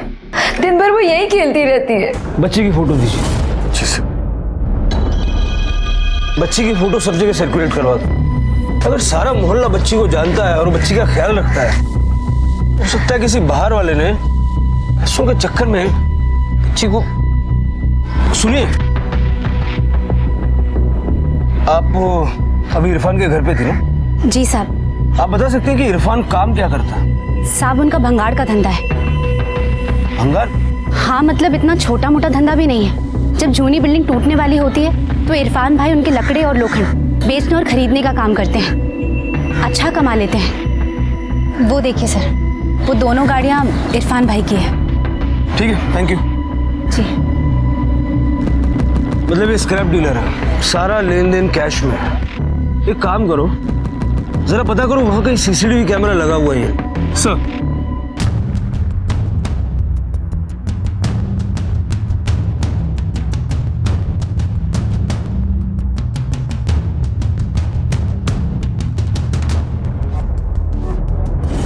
इरफान जी, हमें आपकी परमिशन चाहिए। इस बारे में सर? आपके मोबाइल पे आने वाली सब कॉल्स रिकॉर्ड होंगी, ताकि जब किडनैपर आपको फोन करे तो हम उसका लोकेशन ट्रेस कर पाए। यहाँ पे साइन कर दीजिए। आप जो बताओगे मैं करने को तैयार हूँ सर, लेकिन मेरी बच्ची मुझे वापस दिला दो सर। पैसा अगर देना हो तो पैसा देने को भी तैयार हूँ मैं। मुझे एक बात बताइए, कि घर आपने इतना अच्छा बनाया है, 2 गाड़ियाँ हैं, जब इतने पैसे हैं आपके पास तो आप ऐसी लोकेलिटी में क्यों रहते हैं? स्क्रैप का धंधा है मेरा, सब काम कैश में चलता है। और अच्छी जगह घर खरीदना हो तो वाइट मनी लगता है सर। और ये जो गाड़ी आप देख रहे हैं ना, वो नई नहीं है, सेकेंड हैंड है। सबका पेमेंट मैंने कैश में किया है। अच्छा, अब याद रखिएगा कि आपके फोन पर आने वाली सब कॉल्स रिकॉर्ड होंगी। एक और हिदायत मैं आपको देना चाहूंगा, अपने मोबाइल पर और अपने घर के आसपास जरा नजर रखिएगा, सतर्क रहिएगा। कुछ भी डाउटफुल आपको महसूस होता है तो सबसे पहले हमें इन्फॉर्म कीजिए।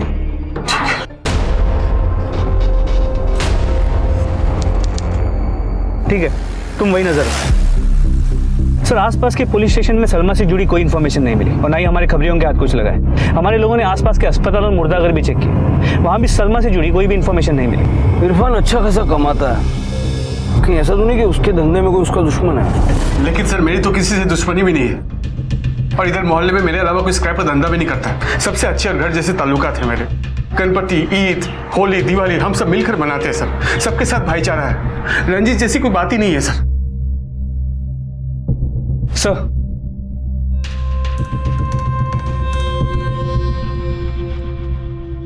सर जो 2 सीसीटीवी कैमरा मिले थे उनकी फुटेजेस मिल गई। उसके डेटा को हमने लैपटॉप में ट्रांसफर कर लिया। चलो सर, इरफान के घर के पास जो सीसीटीवी कैमरा है ये उसकी फुटेज। यहाँ पर इरफान सलमा को लेकर अपने घर से बाहर निकलते हुए नजर आ रहा है। जिस पॉइंट पे इरफान महेश को मिला था वो इस कैमरा के रेंज के बाहर है और वहीं से इरफान ने सलमा को शोभा के घर अकेले भेजा था। और सर शोभा के घर के सामने जो ग्रोसरी शॉप है उसकी सीसीटीवी कैमरा की फुटेज। यहाँ पर सलमा शोभा के घर में जाते हुए दिखाई दे रही है और यहाँ से बाहर निकलते हुए दिखाई दे रही है। इन दोनों कैमरा के बीच की जो जगह है वहाँ पे कोई सीसीटीवी कैमरा नहीं। सलमा को किसी ने वहीं से किडनैप किया है। प्रकाश, पॉसिबल है कि किसी पड़ोसी ने सलमा को किडनैप किया हो? सर एक पॉसिबिलिटी और है। इन दोनों कैमरा के बीच की जो जगह है वहाँ से कई सारी गाड़ियाँ गुजरी। हो सकता है किसी ने सलमा को गाड़ी के अंदर खींच लिया। जितनी गाड़ियाँ पास हुई सबके नंबर निकालो और जरा पता करो। और ये 2 कैमरे के बीच का जो गैप है इस दौरान जितने घर पड़ते हैं सबकी तलाशी लो।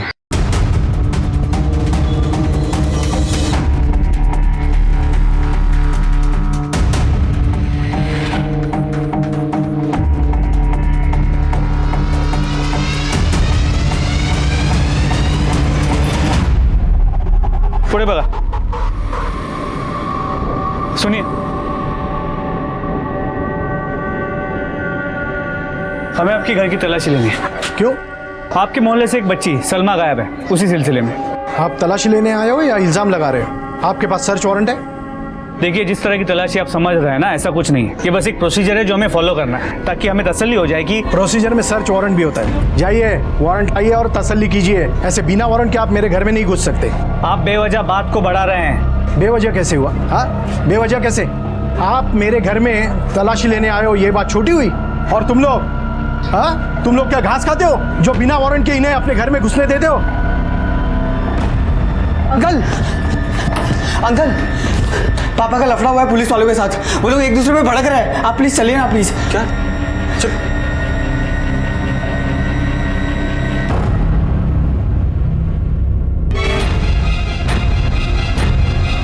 सलमा मेरी भी बच्ची जैसी है, लेकिन इसका मतलब ये नहीं कि उसका नाम लेके पुलिस कुछ भी करेगी। आइए इरफान भाई, अब तो मोहल्ले वालों को भी दुश्मन बना लिया आपने। 25 साल एक परिवार की तरह रहे, अब परिवार वाले ही दुश्मन हो गए और इन्हें बेइज्जती करने के लिए भेज दिया। गगन भाई, माफ कर दो। देखो, ये सब मेरे कहने से नहीं हुआ है। देखो, ये इनका काम कर रहे हो, मेरे कहने से नहीं कर रहे हैं। मुझे आप लोगों पे कभी ना शक था ना कभी होगा। मैं तो सिर्फ इतना बोलता हूँ गगन भाई कि मेरी 6 साल की बच्ची गायब है। उसे ढूंढने में मेरी मदद कीजिए।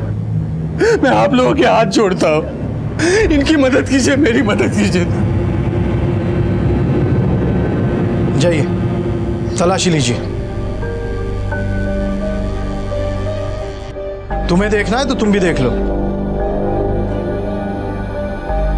आप लोग जा क्यों नहीं रहे? जाइए, अच्छे से तलाशी लीजिए। सलमा को गायब हुए 6 दिन बीत चुके थे पर उसका कहीं कुछ पता नहीं लगा। पुलिस वालों ने अपनी तरफ से पूरी मुमकिन कोशिश की। रेलवे स्टेशन, बस स्टैंड और भी कई तमाम जगहों पर उन्होंने सलमा की तस्वीर दी, इस उम्मीद में कि कहीं से कुछ खबर आ जाए। मेरी सलमा ऐसी जगह पर थी जहां तक हमारी नजर नहीं पहुंच पा रही। यहाँ तक कि लोगों ने ये तक कहना शुरू कर दिया था कि मेरी बच्ची के साथ वो हुआ है जो नहीं, या अल्लाह, ये मैं क्या कह रही हूँ? मैं क्या कह रही हूँ? पूरा मोहल्ला सलमा को चाहता था। फिर कौन हैवान था जिसने सलमा को अगवा किया था और पुलिस उसे ढूंढ नहीं पाई, इसका गुस्सा सारे मोहल्ले में फैल गया। देखो भाई लोग, अब तक तो यह समझ में आया होगा कि पुलिस अपने को एड़ा बना रही है। उसको सलमा की कुछ नहीं पड़ी है, बिल्कुल नहीं पड़ी है। और काय को पड़ी होगी? हाँ, अरे सलमा कौन से किसी करोड़पति की औलाद है? अरे कोई पैसे वाला होता ना तो अब तक ये लोग उसको खोद के भी निकाल लिए होते। पर गरीब की कौन सुनता है? पर अभी अपन लोग चुप नहीं बैठेंगे। मीडिया के पास जाएंगे, अखबार में जाएंगे और जिधर जा सकते ना उधर जाएंगे, लेकिन अपनी सलमा को न्याय दिला के रहेंगे। सलमा को न्याय दिला के रहेंगे। सर, ये तो लोगों को हमारे खिलाफ भड़का रहा है। देख रहा हूँ। सलमा को न्याय दिला के रहेंगे, सलमा को न्याय दिलाते रहेंगे। सलमा को न्याय दिलाते रहेंगे।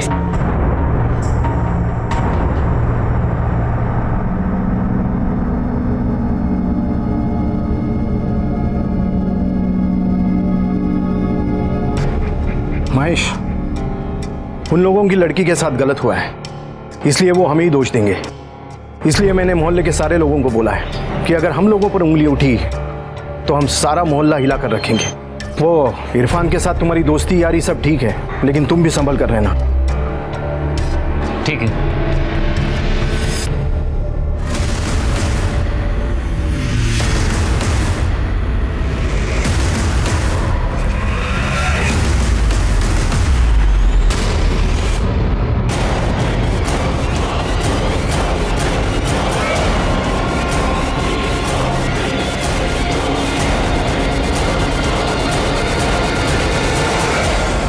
सलमा 422 नंबर खोली में है। सर, बाइक तो निकल गई, लेकिन उसका फोटो ले लिया, नंबर मिल गया। प्रकाश, ये 422 नंबर की खोली किसकी है?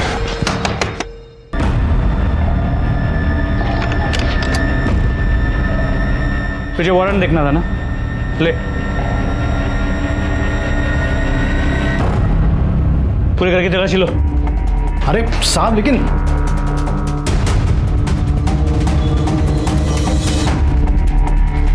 सर, अंदर कुछ नहीं मिला। सर, ऊपर भी कुछ नहीं मिला।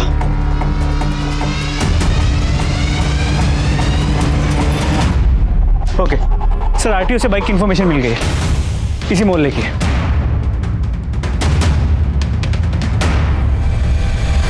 प्रकाश,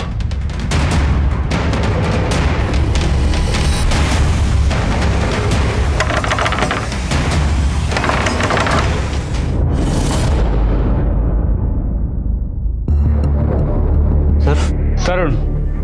हाँ जी। बाइक तुम्हारी है? हाँ सर, बाइक मेरी है, लेकिन कोई भी लेकर घूमता रहता है सर। मतलब? सर, मैं कॉल सेंटर में जॉब करता हूँ, नाइट शिफ्ट में, इसलिए पूरा दिन सोता रहता हूँ। सर, मेरी बाइक का लॉक खराब हो गया है, इसलिए मोहल्ले के बच्चे दिन में लेके घूमते रहते हैं। सर, मैं आपको दिखाता हूँ, आइए। सर, आपके पास कोई बाइक की चाबी है?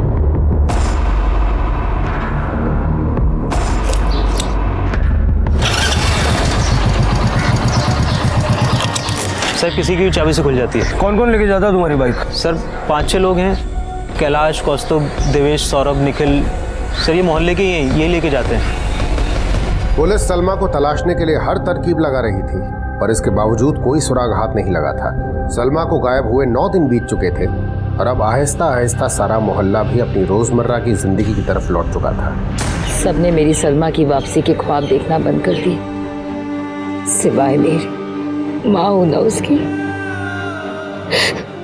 उम्मीद कैसे छोड़ सकती थी?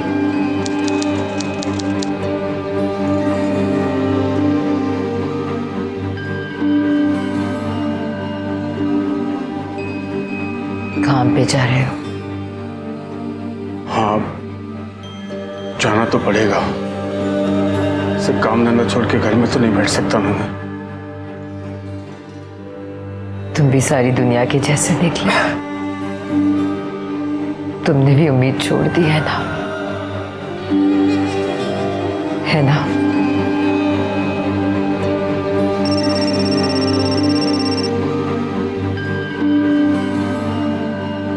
हेलो, हाँ, अच्छा, हेलो, हाँ हाँ जी जी, मैं पैसे लेके पहुंच रहा हूँ जी। मेरी सलमा को आप कुछ मत कीजिए। आप कहाँ से बोल रहे हैं जी? मैं लेके, हेलो देखिए, मैं आप जहाँ बोलोगे वहाँ पे आऊँगा। Hello hello hello, Salma, Salma थी, सलमा, सलमा कहाँ है? कौन था फोन पे? वो कह रही थी तो ना, कहाँ सलमा? सलमा को किसी ने अगवा कर लिया। किडनैपर ने आपको जो कॉल किया था वो हमने कंट्रोल रूम में सुना। आपके फोन में भी रिकॉर्डर है ना? जी। जरा सुनाइए। हेलो, सलमा वापस चाहिए तो 1 करोड़ रेडी रख। कब और कहाँ लाना है कॉल करके बताता हूँ। इस आवाज को पहचानते हैं आप? जी नहीं सर। आपने कभी सुनी है ये आवाज? पैसा कहाँ पहुंचाना है ये बताने के लिए किडनैपर दोबारा जरूर कॉल करेगा। उसको बातों में उलझाए रखिए और पैसा अरेंज करने के बहाने उससे एटलीस्ट 2-3 दिन मांग लीजिए। उतनी देर में हम उसे ट्रेस कर लेंगे। जी सर। गुड सर, मोबाइल की लोकेशन 10 से 15 मिनट में पता चल जाएगी। लेकिन एक बात समझ में नहीं आ रही, अगर ये किडनैपिंग पैसों के लिए की गई थी तो फिर किडनैपर ने फ़ोन करने में इतना वक्त क्यों लगा दिया? क्योंकि उसके ध्यान में आ गया था कि पुलिस अब भी इन्वॉल्व है। जैसे वो शूट आउट की वजह से हम थोड़ा पीछे हटे, उसने तुरंत फ़ोन कर दिया। प्रकाश, अपनी गाड़ी मोहल्ले से ज़रा दूर पार्क करो और स्टाफ से बोलो कि यूनिफॉर्म में कोई यहाँ नहीं घूमेगा। जब तक सलमा मिल नहीं जाती किसी को भनक भी नहीं पड़नी चाहिए कि पुलिस इस केस पे काम कर रही है। 24 घंटे इस मोहल्ले पे नजर रखो। सर, किडनैपर ने अब तक 3 बार फ़ोन किया है, हर बार अलग अलग नंबर पर हर बार मोबाइल फ़ोन चोरी करा है। हर बार मोबाइल की लोकेशन अलग अलग जगह की रही है मुंबई की। और सर आखिरी कॉल में उसने 40 लाख रैंसम बताया है। 1 करोड़ से 40 लाख? सर लगता है कि वो बहुत जल्दी में डेस्परेट है। प्रकाश, इस जल्दबाजी का मतलब ये भी हो सकता है कि शायद अब सलमा जिंदा नहीं है और शायद इसीलिए उसने इतनी देर लगा दी और अब 3 दिन में 1 करोड़ से 40 लाख तक आ गया। अगला फोन कब करने वाला है? सर कल। इरफान को बोलो कि जितनी भी रकम वो मांगे हाँ बोल दे। हाँ, मैं पैसे देने को तैयार हूँ, बस मेरी बेटी वापस दे दो मुझे। ठीक है, हाँ ठीक है, आप जहाँ बोलोगे वहीं आ जाऊंगा। हाँ हाँ ठीक। 28 लाख मांगा है। कहाँ मंगवाया? सर जगह अभी बताई नहीं है, दोबारा फ़ोन करेगा। इरफान को अपनी गाड़ी में आने को बोला है।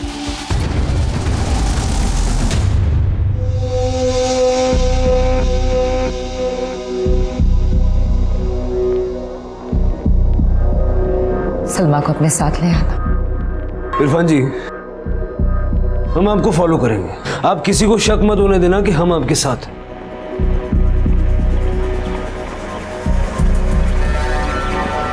ये अपने कान में लगा लीजिए, अगर जरूरत पड़ी तो हम बताएंगे कि आगे क्या करना। चलो लेट्स गो।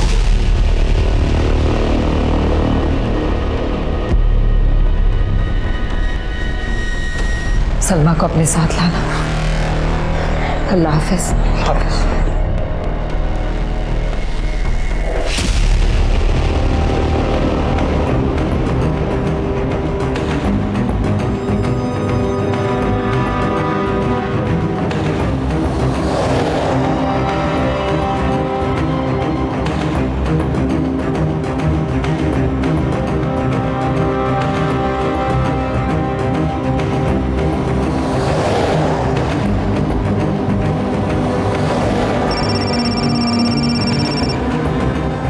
हेलो, जी जी जी, हाँ ठीक है, अभी रुकता हूँ।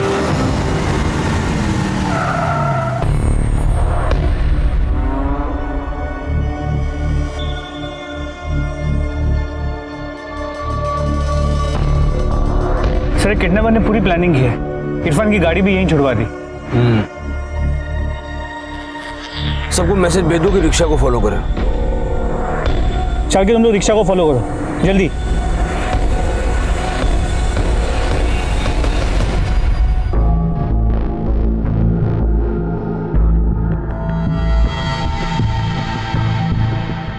फातिमा, तुम इतनी बेचैन क्यों दिख रही है?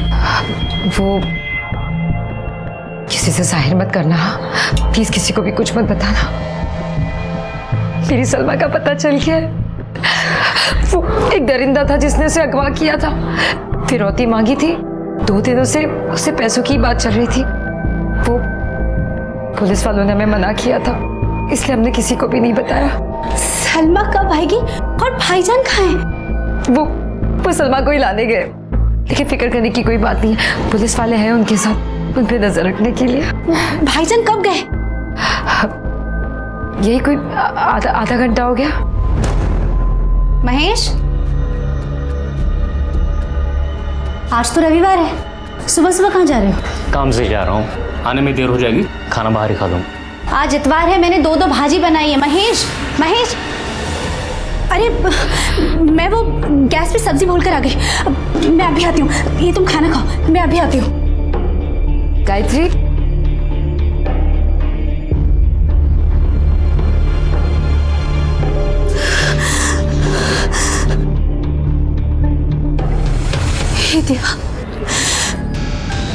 सोच रहे हो वैसा ना हो। मेरा शक कभी सच ना हो।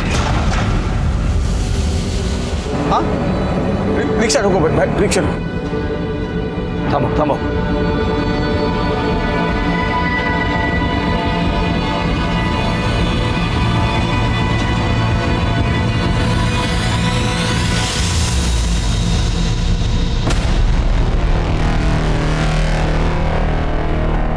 प्रकाश, पुल के नीचे।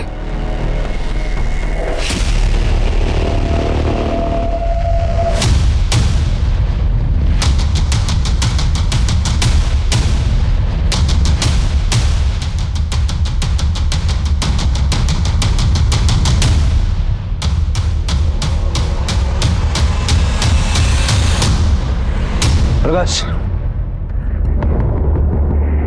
जब किडनैपर को यहाँ आना ही नहीं था तो उसने इरफान से बैग क्यों फेंकवाया? हेलो, ठीक है सर। इरफान को जिस नंबर से फ़ोन आ रहे थे उसके मोबाइल की लोकेशन उसके मोहल्ले की है और अभी वो नंबर स्विच ऑफ आ रहा है। मतलब किडनैपर मोहल्ले में ही था और उसने जानबूझकर हमें घुमाया। आई एम श्योर ये नंबर भी चोरी का ही होगा, लेकिन पता करो ये नंबर किसका है और कहाँ से चोरी हुआ। और ये बैग उठवा लो। सर चल के बैग गया।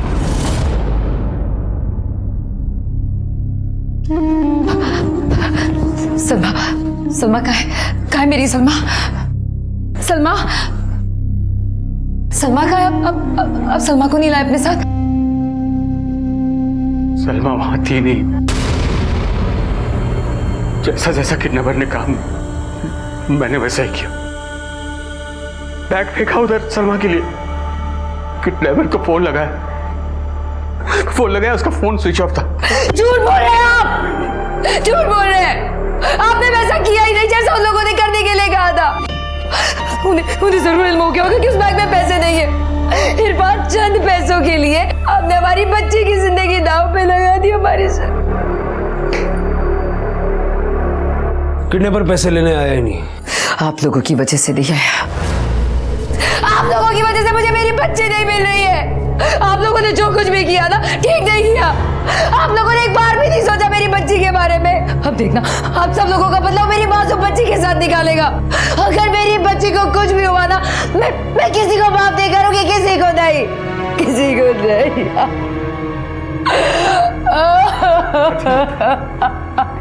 संभालो अपने। प्रकाश एक बात तो फिक्स है, ये किडनैपर जो कोई भी है इसी मोहल्ले का है। इरफान पैसे लेकर जा रहा था, ये बात हमारे और इरफान के अलावा कोई नहीं जानता। फिर उन्हें कैसे पता चला कि हम इरफान के साथ हैं? थोड़े का मुक्का मार के ना 32 ही तोड़ दूंगा। चल बेटा। अरे खामा का गुस्सा कर रहे हैं आप। देखिए धक्का मत दीजिए, ठीक है? क्या हो भाई, क्या प्रॉब्लम है? और तू कौन है भाई? चल पीछे।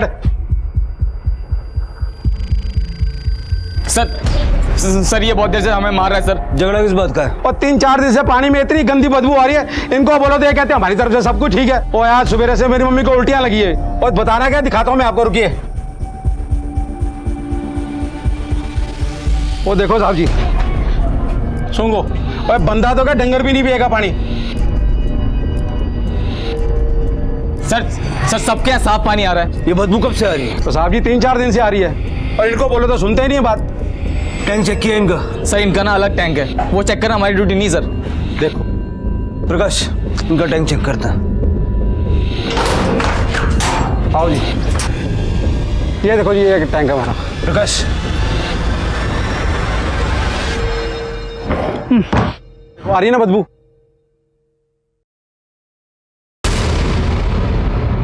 सर सलमा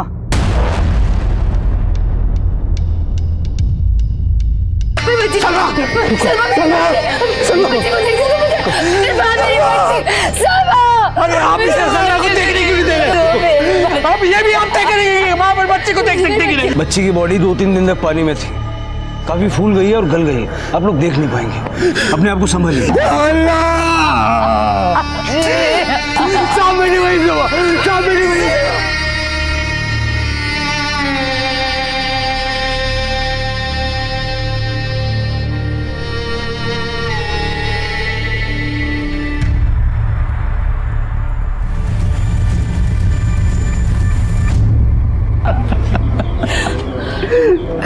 प्रकाश मुझे जल्द से जल्द पोस्टमार्टम रिपोर्ट चाहिए।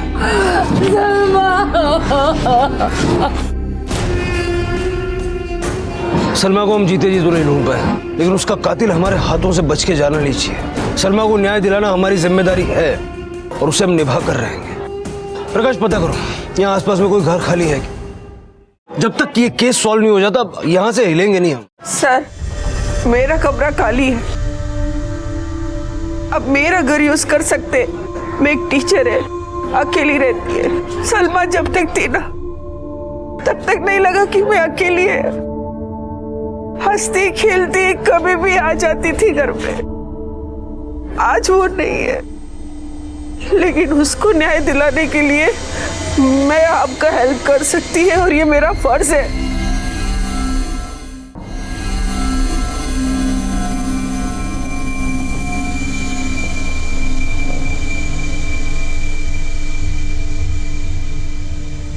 सर, 15 मिनट में साइबर सेटअप रेडी हो जाएगा।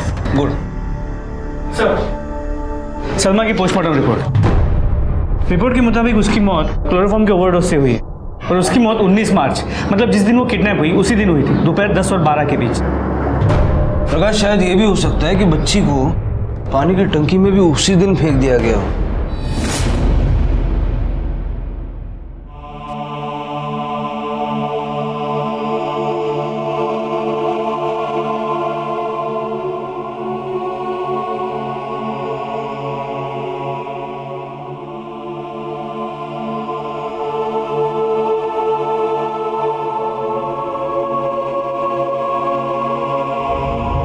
तो साहब जी देखो, ये सही बात है। और किसी भी शरीफ आदमी को आपको घर से उठा के लेके आ जाते हैं। 19 तारीख को कहाँ थे? और जो 19 तारीख को मैं अफ्रीका में था। देखो जी, मैं माइंस में काम करता हूँ। 19 मार्च को मैं अफ्रीका में था और 21 मार्च को मैं मुंबई आ गया था। अगर आपको यकीन नहीं आता ना, मैं आपको जहाज की टिकट भी दिखा देता हूँ। अगर आपको फिर भी यकीन नहीं आता, मैं आपको पासपोर्ट भी दिखा देता हूँ। चल के सर, इसके साथ जाओ, पासपोर्ट चेक करो, देखो कितना सच बोल रहा है। ओके सर, चलो।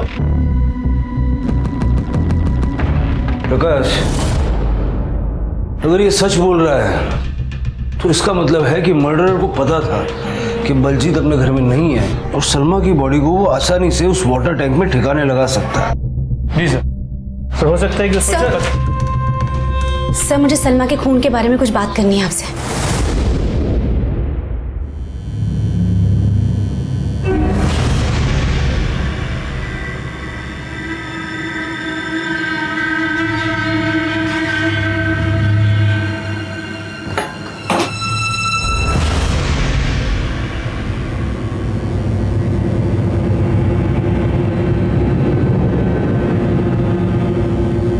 डरो मत, बैठो, अपने घर समझो। जिस दिन सलमा गायब हुई उस दिन तुम कहाँ थे? झूठ बोलने की कोशिश मत करना, क्योंकि हम जानते हैं कि तुम यहाँ नहीं थे। साहब, मैं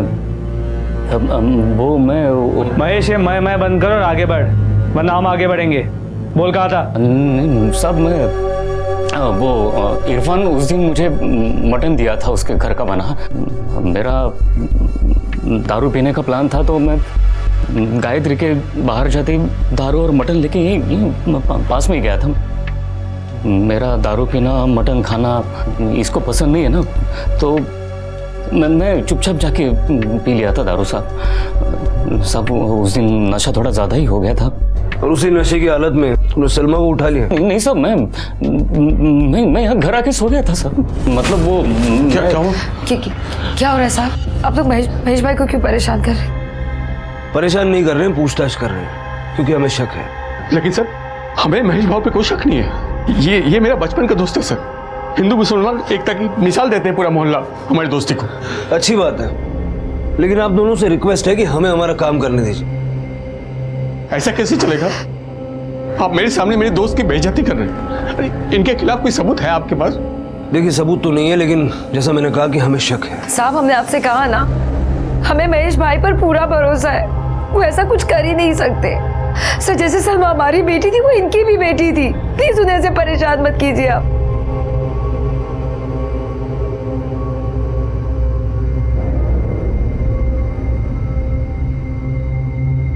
इरफान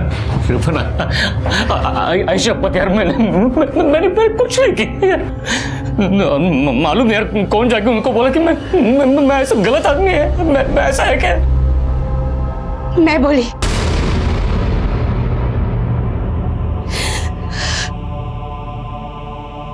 मोहल्ले की लड़कियों को कैसे देखते हो? अच्छा हुआ हमें औलाद नहीं है। गायत्री, नहीं तो अपने बाप को ऐसे देख के उसे कितना शर्मिंदा होना पड़ता। प्रकाश, ये पूरा मोहल्ला है।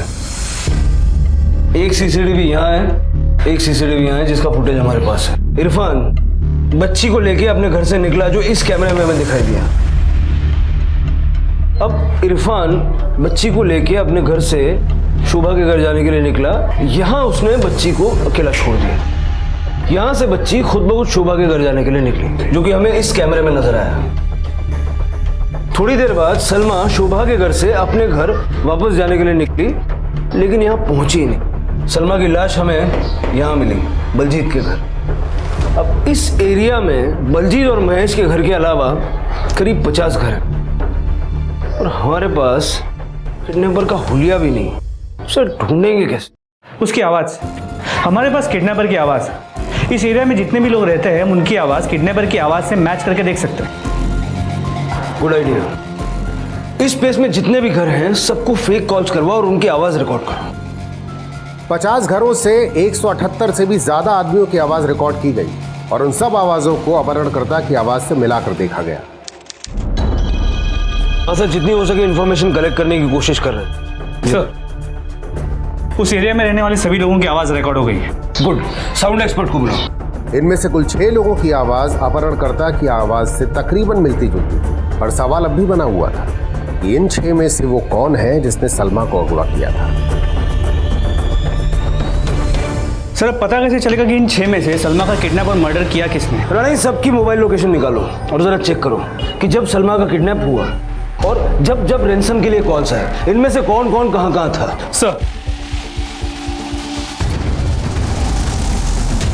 सर, पता चल गया कि सलमा का किडनैप और मर्डर किया किसने था, और वो एक नहीं 2 लोग हैं।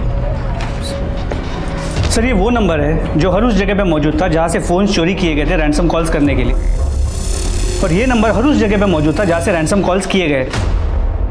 मतलब एक मोबाइल फोन चुराता था और दूसरा उसका इस्तेमाल रैंसम कॉल करने के लिए करता था। किस किस के हैं ये नंबर? अरे उसको छोड़ना नहीं, हवाले कर रही है।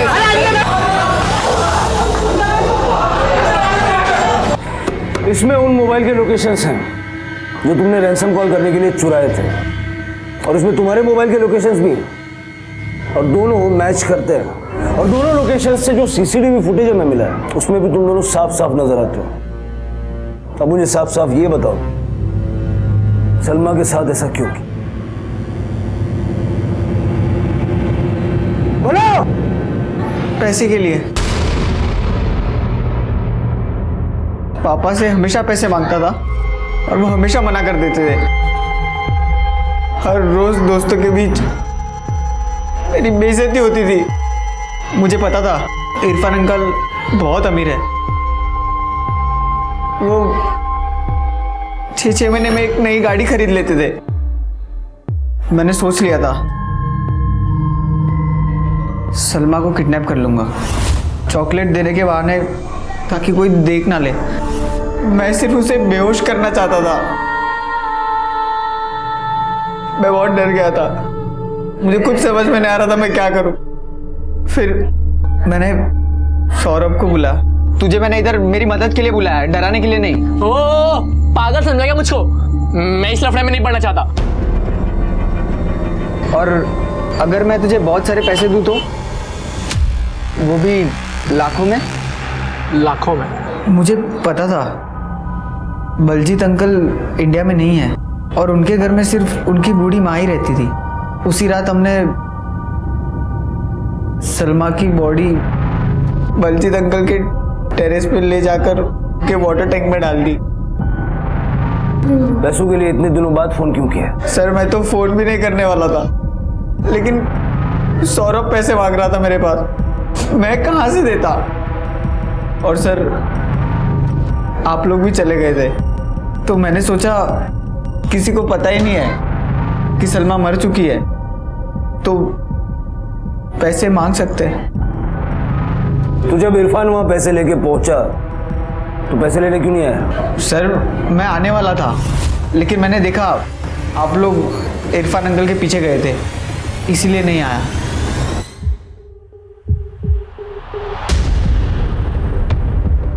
शोभा जी इन्हें जरा बाहर लीजिए।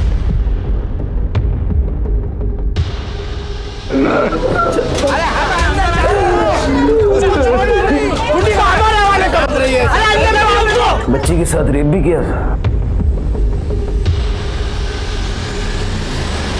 हमें आज भी नहीं पता कि हमारी बच्ची के साथ अत्याचार हुआ था भी या नहीं, लेकिन कानून ने दिव्येश को सलमा की हत्या के जुर्म में सजा दी और सौरभ को सबूत मिटाने के जुर्म में सजा मिली।